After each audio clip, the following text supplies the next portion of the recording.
प्यारे देशवासियों, नमस्कार। क्या महाराष्ट्र में देवेंद्र फडणवीस के साथ कुछ गलत होने वाला है या कुछ खेल होने वाला है? आसार कुछ ऐसे ही लग रहे हैं।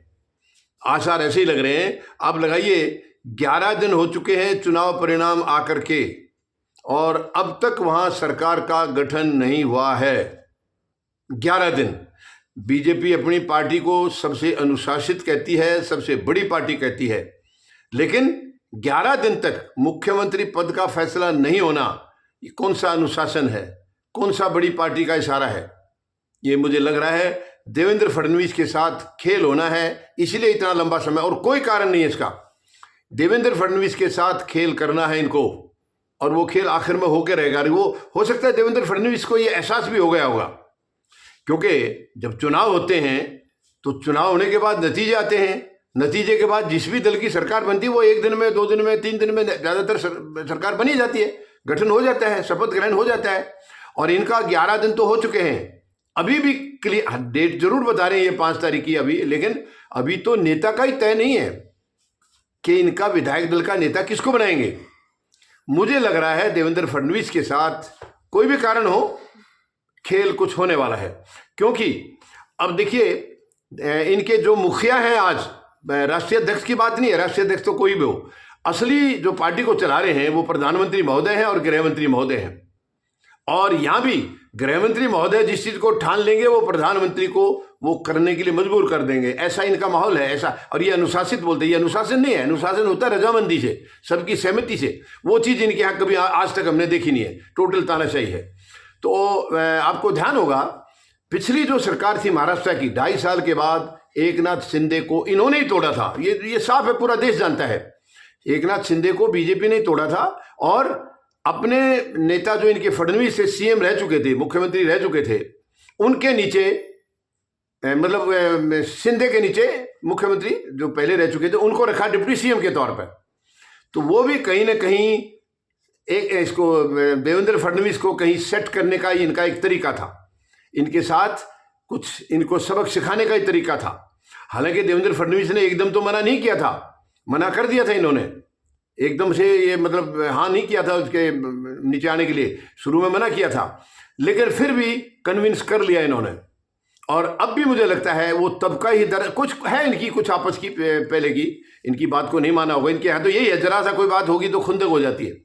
तो मुझे लग रहा है इस वजह से जो उस टाइम की जो खुंदक थी, नहीं तो एक जूनियर के नीचे एक डिप्टी सीएम को, जो पहले सीएम रह चुका है, उसको डिप्टी सीएम बना करके जूनियर के नीचे कैसे रखेंगे? देखिए, अब एकनाथ शिंदे रहने के लिए तैयार नहीं है दूसरे के नीचे, लेकिन इनके साथ मुझे लग रहा है वो पहले की ही कुछ बातचीत है, इनकी आपस में इंटरनल है।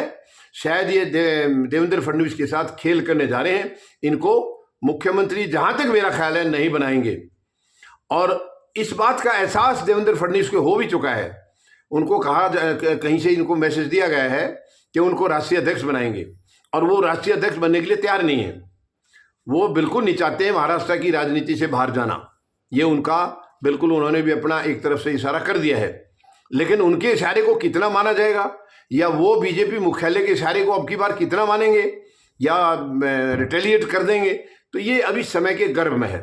लेकिन फिलहाल ये है, चांसेस पूरे ये लग रहे हैं कि इनको सीएम नहीं बनाया जाएगा। राष्ट्रीय अध्यक्ष का बहाना बना के या कोई और बहाना बना करके मुझे लगता है किसी और को बनाया जाएगा। और किसी और को बनाया गया तो देवेंद्र फडणवीस का क्या रोल रहेगा? क्या वो उस बात को मानेंगे? या विधायक तो ज्यादातर विधायक इन्हीं को चाहते हैं इस वक्त महाराष्ट्र में, जो इनकी पार्टी के ज्यादातर विधायक देवेंद्र फडणवीस को चाहते हैं। इसे इवन अजीत पवार भी खुद इनको चाहता है, इवन शिंदे भी इनको चाहता है, क्योंकि शिंदे भी दूसरे के नीचे, किसी जूनियर के नीचे रहने के लिए तैयार नहीं है। लेकिन इनके चाहने से कुछ नहीं होना है। चाहना है वो 2 आदमी जो बैठे हैं, प्रधानमंत्री महोदय और गृह मंत्री महोदय, वो चाहेंगे वही होगा। और वो तानाशाही तरीके से काम कर रहे हैं, 11वां साल लग गया है। ऐसा हो ही नहीं सकता कि वो जो कहें उनकी बात को ना माने। वो तो पूरी देश को उन्होंने एकदम ऐसे करके रखा है, बिल्कुल सिकोड़ के। उनकी पार्टी में अनुशासन ना चले, ये कैसे हो सकता है? तो फिलहाल के माहौल को देखते हुए मुझे लग रहा है देवेंद्र फडणवीस के साथ खेल होने जा रहा है, कोई गेम होने जा रहा है। अब वो इसको किस तरीके से निपटेंगे समय बताएगा। आने वाले 2 दिन में तस्वीर सारी साफ हो जाएगी। लेकिन आसार यही है कि देवेंद्र फडणवीस के साथ गेम हो रहा है, खेल हो रहा है और उनको शायद सीएम पद से दूर रखा जाएगा। बाकी कल और परसों के अंदर सारी सिचुएशन सामने आ जाएगी। कल ही आ जाएगी ज़्यादातर, तो जब इनके विधायक दल की नेता चुनने की बैठक होगी तो उसी में तस्वीर साफ हो जाएगी। हो सकता है जैसे राजस्थान और मध्य प्रदेश में किया गया है, पर्ची भेज करके देवेंद्र फडणवीस के हाथों से ही किसी और का नाम वहाँ पर सुनवा दिया जाए। ये भी चांसेज हैं। तो देखते हैं, 2 दिन और इंतजार करते हैं और क्या होता है। पूरी तरह से कोशिश यही है कि शायद कल तक तस्वीर साफ हो जाएगी। धन्यवाद। जय जवान, जय किसान, जय हिंद।